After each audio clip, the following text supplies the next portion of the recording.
life is God's gift to you. What you do with it is your gift back to God.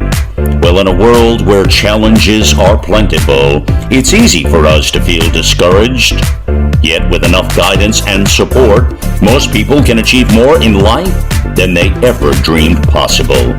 Well, beyond your fears is everything you ever dreamed of. Well, the DrSTem show will give the voiceless a voice and the hopeless hope. And now, here she is, DrSTem. Hello, real quick, before we get into the show, I wanted to invite you to a free 7-day manifesting challenge. Here's the thing. I believe that we all are capable and able to achieve our dreams and desires at any time, but we have to know how to be receptive, how to manifest and receive that which we are asking for. So for 7 days, I'll be sending you an audio or video for you to watch and then do the things that I say in that video. And then after 7. This meeting is being recorded. Hello, everyone, and welcome to another segment of the DrSTem show. For the life of me, I always say God works in mysterious ways. I am actually talking to a sister, a guest who is in Zimbabwe, my home country. So if it goes in and out and the Wi-Fi is not clear and we get cut off sometimes, please forgive us. We are just honored to have this moment that God is giving us to be able to have this conversation at this moment because Wi-Fi is not consistent sometimes. So I want to welcome to the show, Mrs. Mel Magengezha, aka Mbuya vaRaphy. Welcome to the show. Thank you so much. I'm so honored to be part of your guest on your show, DrSTem. And thank you so much for the invitation. And I'm looking forward to sharing this platform with you. Thank you. Thank you. So she has a full bio. I call it a full bio because as you will hear me read it, right? It's well-rounded. I thought I do everything. You know, I'm a jack of all trades. Mbuya vaRaphy is what I'll call her throughout the show because you'll see the reason why. She has work that she's doing that, you know, I know many of you will be very interested in, and her tagman name is Mbuya vaRaphy. She is the CEO of Rising Serenity Coaching Therapy Services, Mbuya vaRaphy Foundation. She's a registered psychiatric nurse with a Bachelor of Nursing in General Nurse and Mental Health from UNITEC, New Zealand, and University of Auckland, a qualified secondary school teacher from Chinhoyi, University of Technology, Zimbabwe, CUT, a qualified relationship health and wellness coach. She has over 15 years experience of working and supporting individuals and families with mental health globally, including Zimbabwe, Australia, New Zealand, UK, South Africa. She works with communities, church, families, children, youth, and adults with backgrounds of mental health issues, mild to complex, including alcohol and drug abuse. Additionally, Mbuya vaRaphy provides individual, family, and group coaching and teaching sessions. Mbuya vaRaphy's motto is, the greatest gift to our community is when we all contribute to make lives better. And I've noticed that in everything that she does, even WhatsApp messages, she puts be blessed. So I'm taking that's one of your mottos as well, right? You've nailed it. Yes, that's so true, DrSTem. Yeah. So, okay, you know, I know this is the paper bio, and I have to ask you, you know, as well, because then one, not many people, I know I'm Zimbabwean as well, so we didn't understand mental health and literally, you know, I mean, our people didn't even seek treatment in mental health. So I guess who you are would tell us how you end up doing all this, you know, work. Who are you really, Mbuya vaRaphy? Thank you, DrSTem. Mbuya vaRaphy was born 50 years ago. I just turned 50 in October. I am married to Mel Magengezha. In our mother language, we call them Mof Maongera. I'm blessed to have him as part of my life and my journey in the 32 years that we've been married together. I got 2 daughters. The first one is, of course, Emilia, vaRaphy, of where I get the firstborn grandson, who I've named after the talk show, because it's amazing and what God has done in my life. My second-born is 22. Her name is Thelma, and I want to thank God for her. And I've only been blessed with 2 children, and we moved to New Zealand, and then we moved from New Zealand to Australia 7 years ago. So in total, I've been overseas for over almost 20 years per se. And God has been doing amazing things in my life. And the journey, I would say, I started this, and this is who vaRaphy is, or this is who Mel is. I have had the opportunity to meet people in my life that have changed me to become the person who I am today. So vaRaphy is, a person who loves to see change, and I try by all means not to be judgmental, because when we work together, when we want to give the gift of, of making lives in the community, you have to take off your judgmental hat and look at everyone with an eye that is non-judgmental. So this is who I am. I'm a born-again Christian. I love God, and there's nothing that I do without putting God as the foundation. So that's where I am. And I believe that the work that I'm doing for the community and for the individual and for families, for me, it's not work, DrSTem. For me, it is a calling. I've been told, this is a calling. And, even though I did not believe in myself, but the people around me, the family, the community, they believed in me and they have supported me so that I could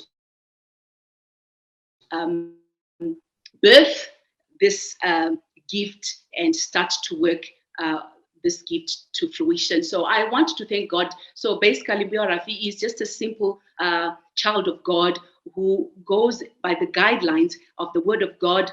I eat sada, even though I've been in the diaspora for so many years. I still eat sada. My favorite is, of course, sada remunga, which is is it rapid? Is it rapo? Yes. So that's my favorite, with vegetables and peanut butter. So this is who I am. I love to go out and still mingle with others, and so that it gives me an opportunity to see people and to relate with the community. So I'm a very outgoing person. Yes, and I'm a grandma of 4. First being Rafi, of course. Second is Hannah. Third one is Anesu. And the 4th one is Makatendeka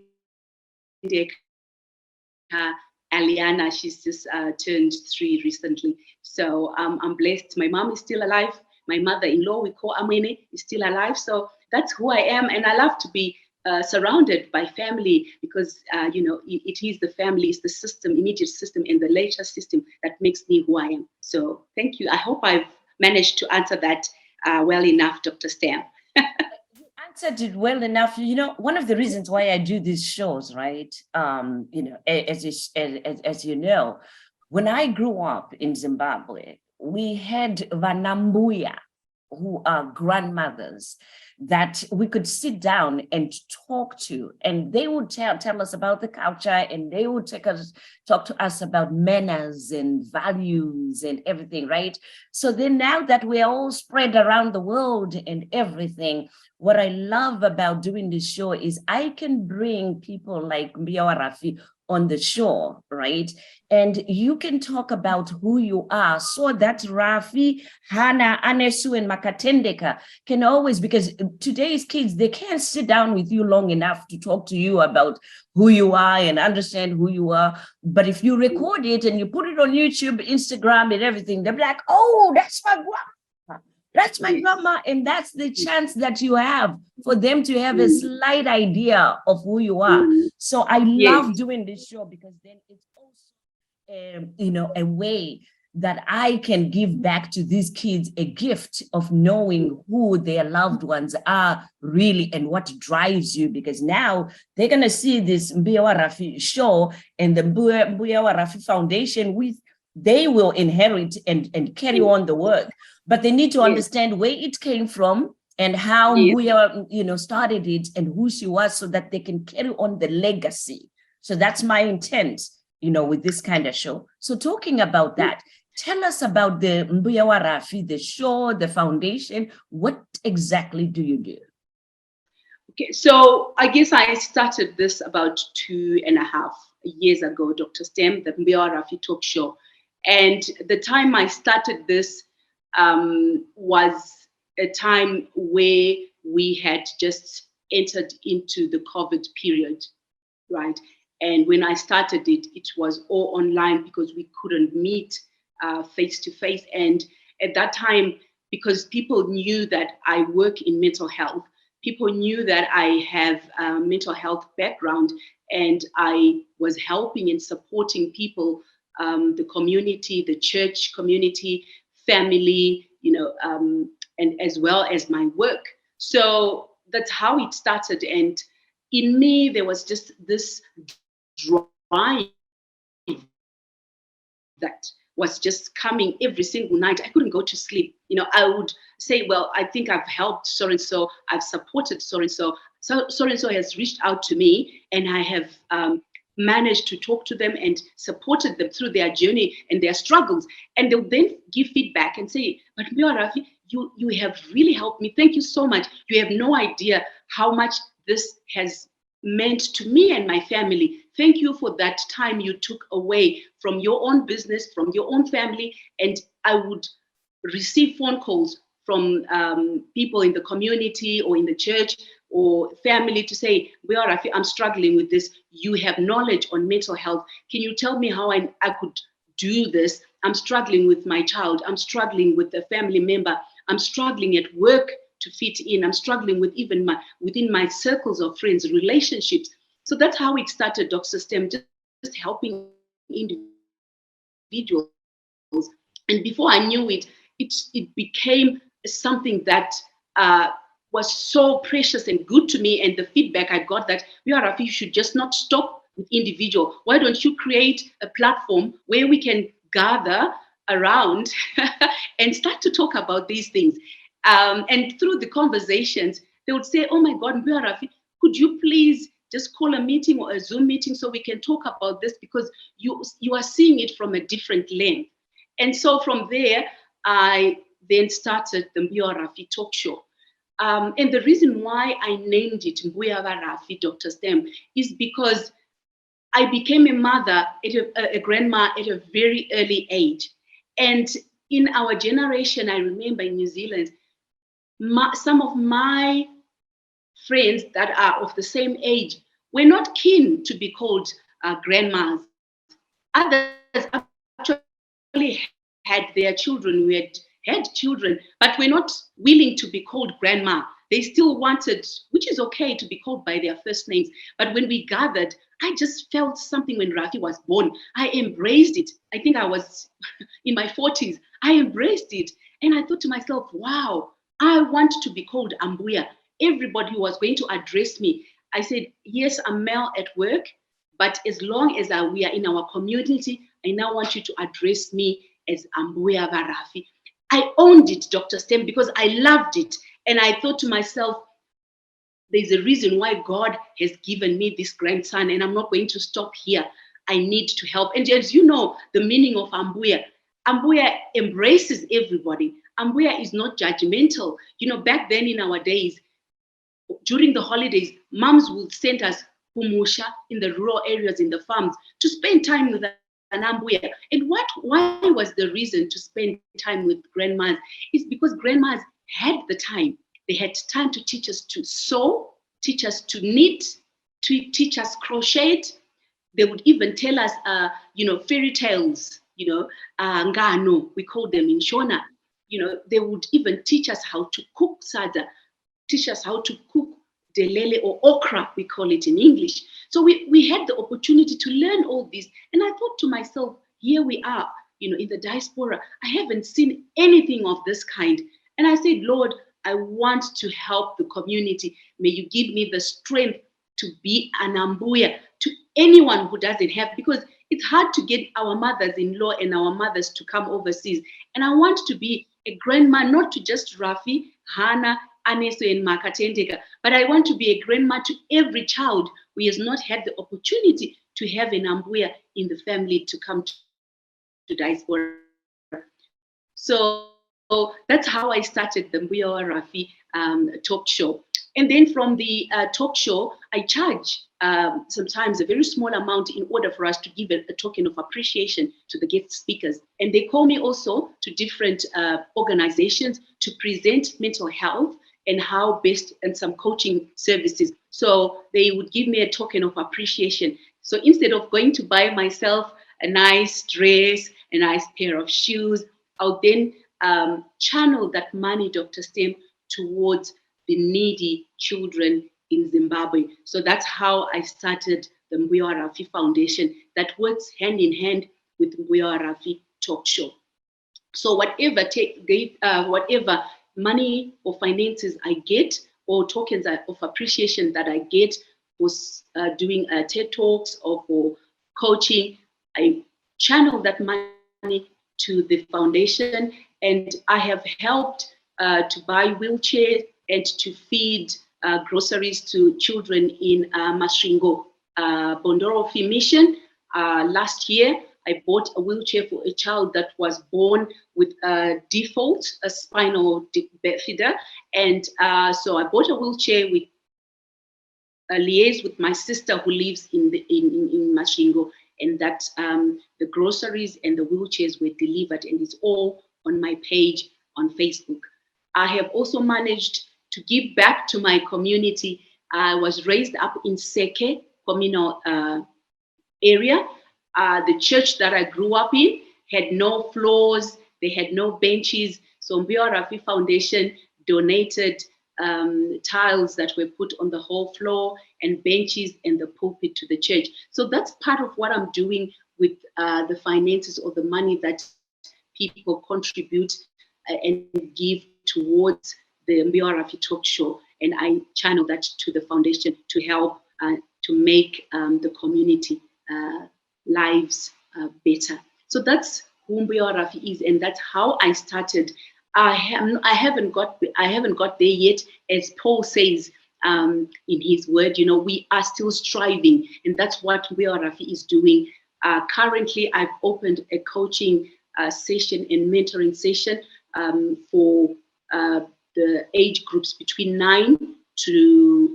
from 9 to above. And this mentoring coaching school, I would say, is mainly to help Zimbabweans and even non-Zimbabweans, as long as they're Africans, learning how to groom. That's what Mbuya did.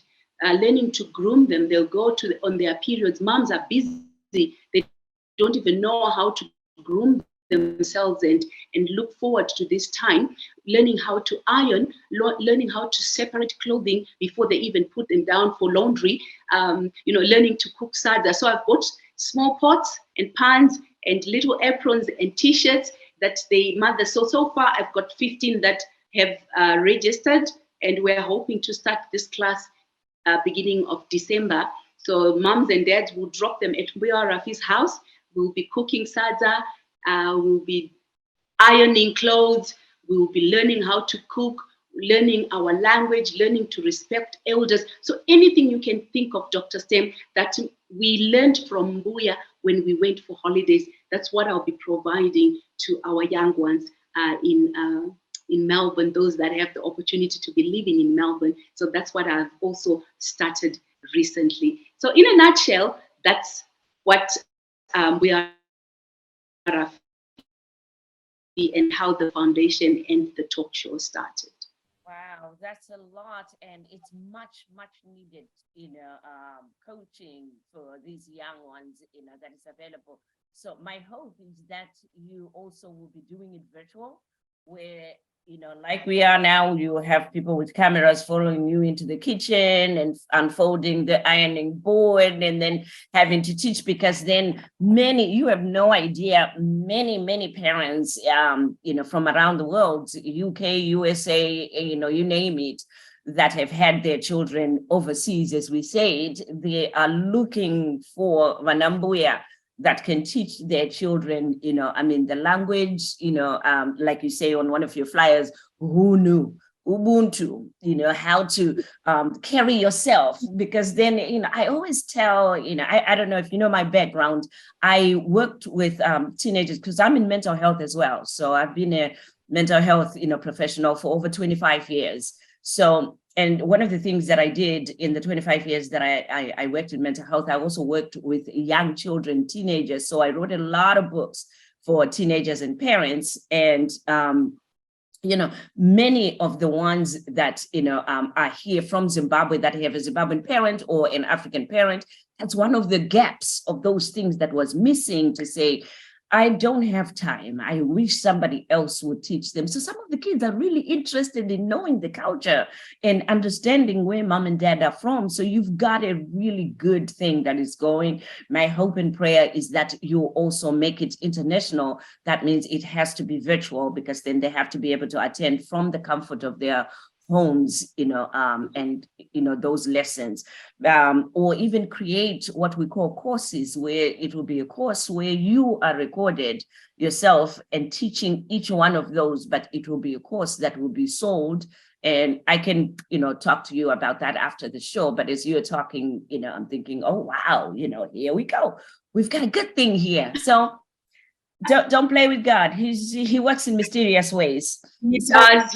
Thank you so much. He really does. Yeah, he does. So here's the thing, right? I know I get excited when I get my guests and we get to just go off tangent. Let me tell you,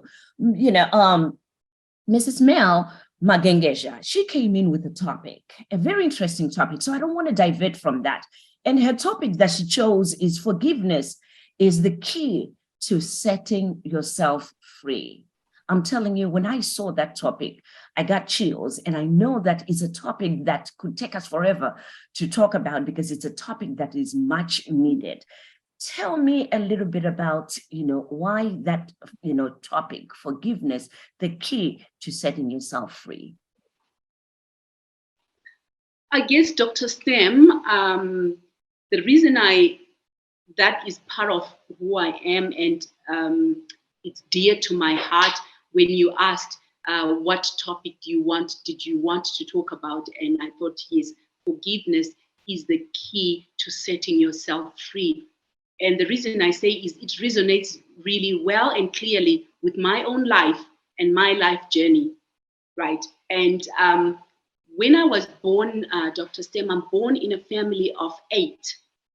So my mom had 7 of us, 6 of us, 6 of my siblings that are older than me. And I was the 7th child. So when mom was pregnant, she became pregnant. And I think by that time, dad had started to have a relationship with another woman.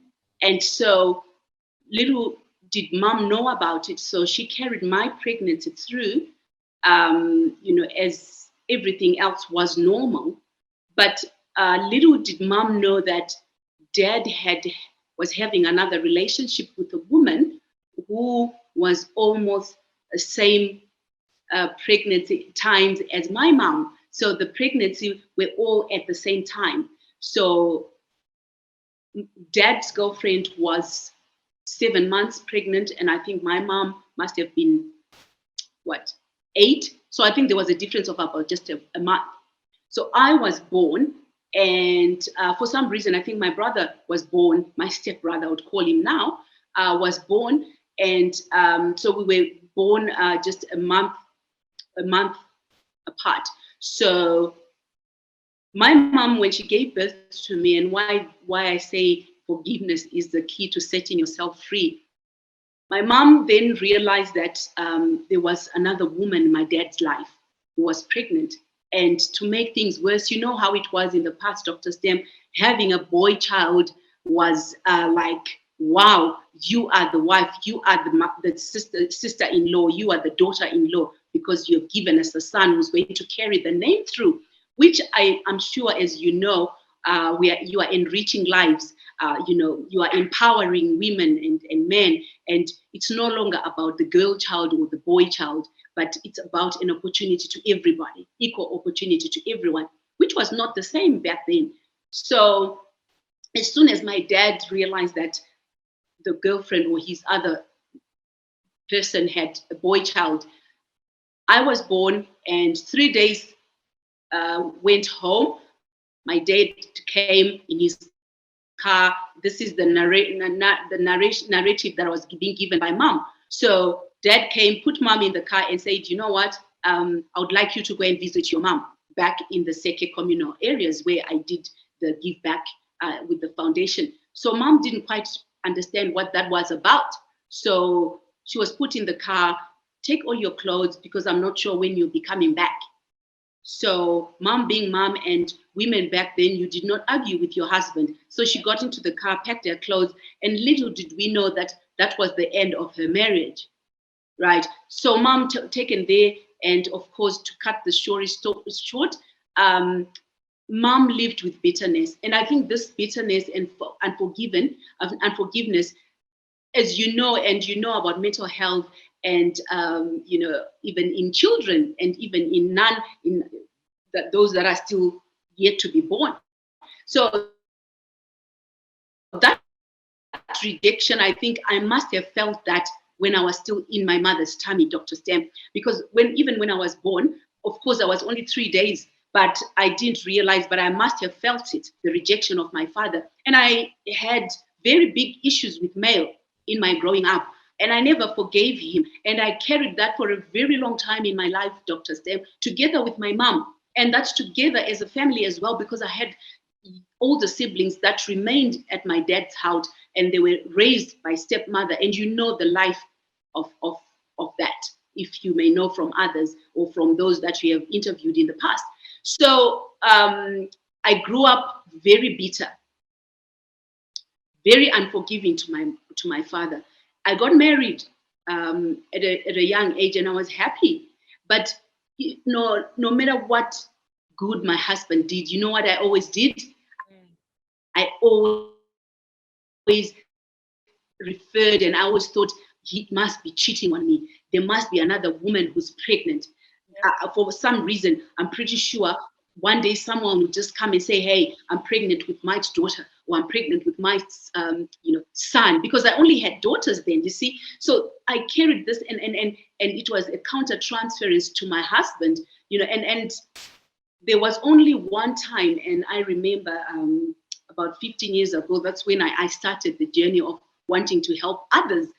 That's when I got my deliverance, and that's when I learned to forgive, because no matter what he did, it was like, well, I don't trust you. There must be something you are doing out there.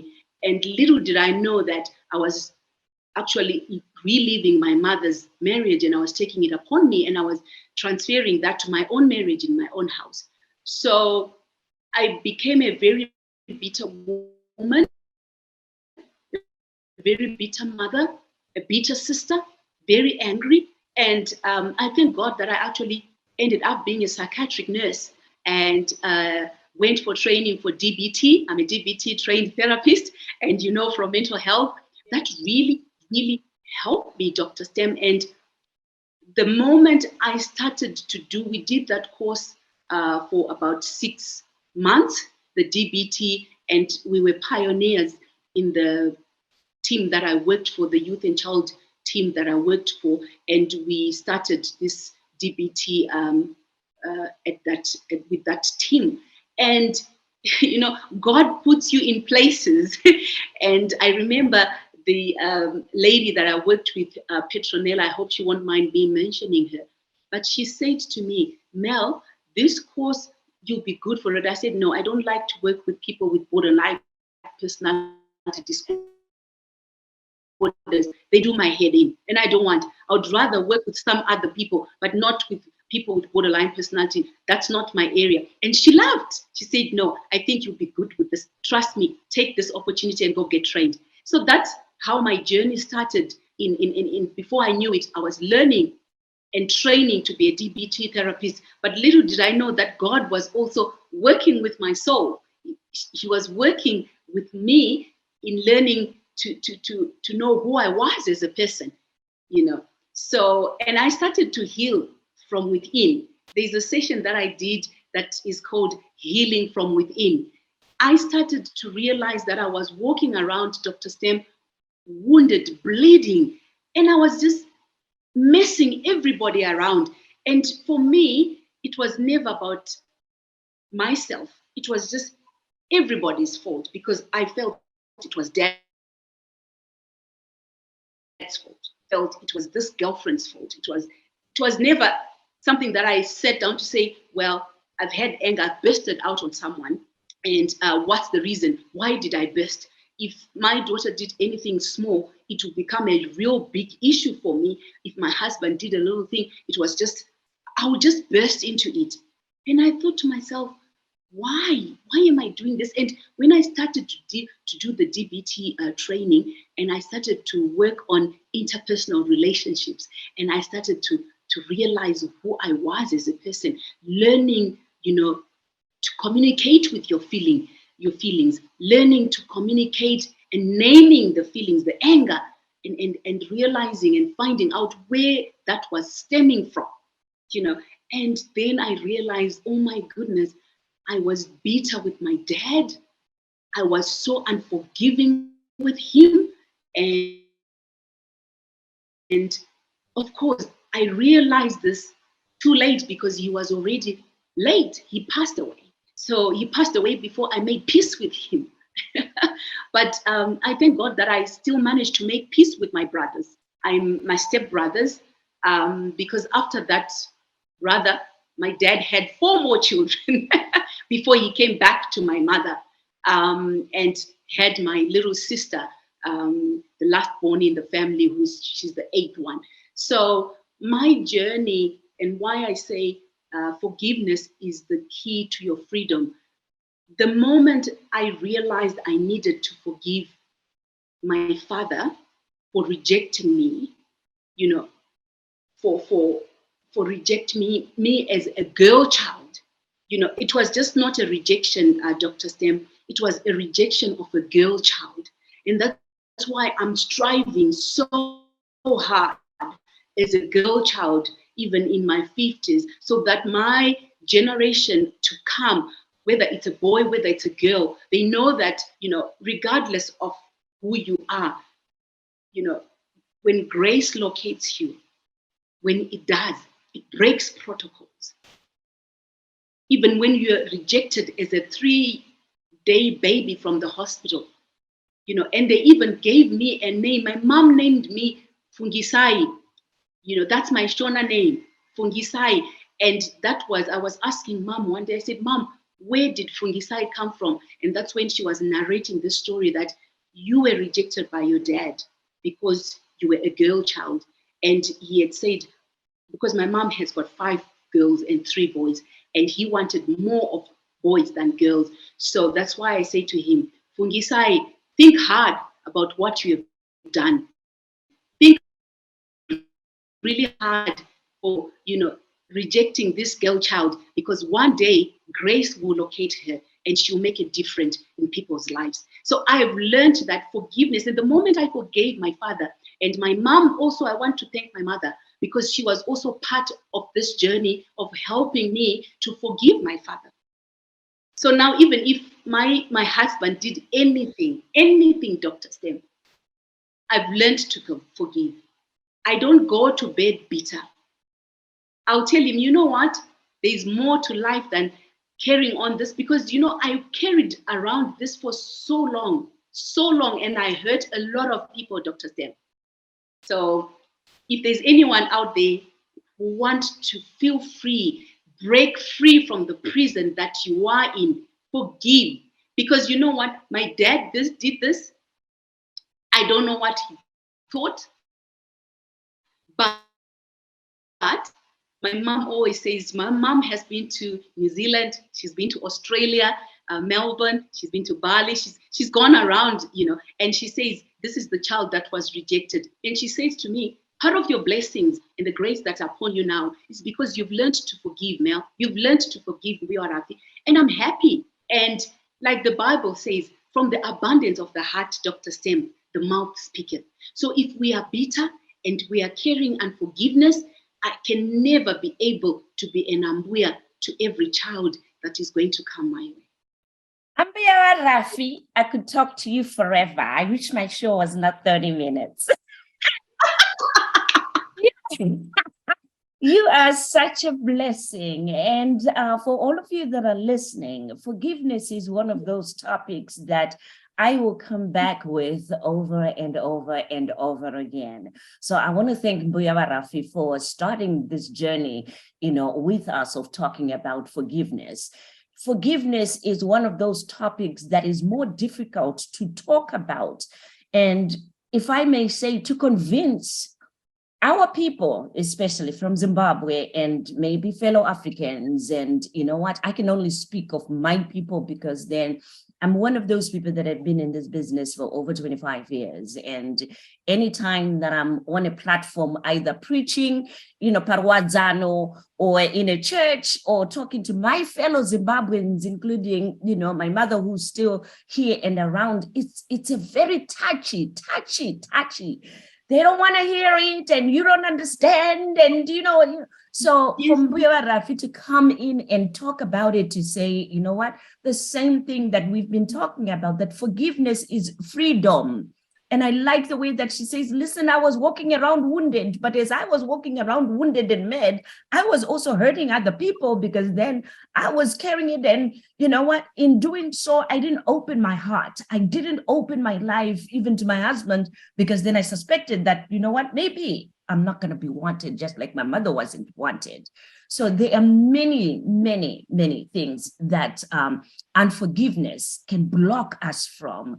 And as you could hear from vaRaphy, forgiveness opens many doors, because then guess what? Here's the thing that I'm always saying to people.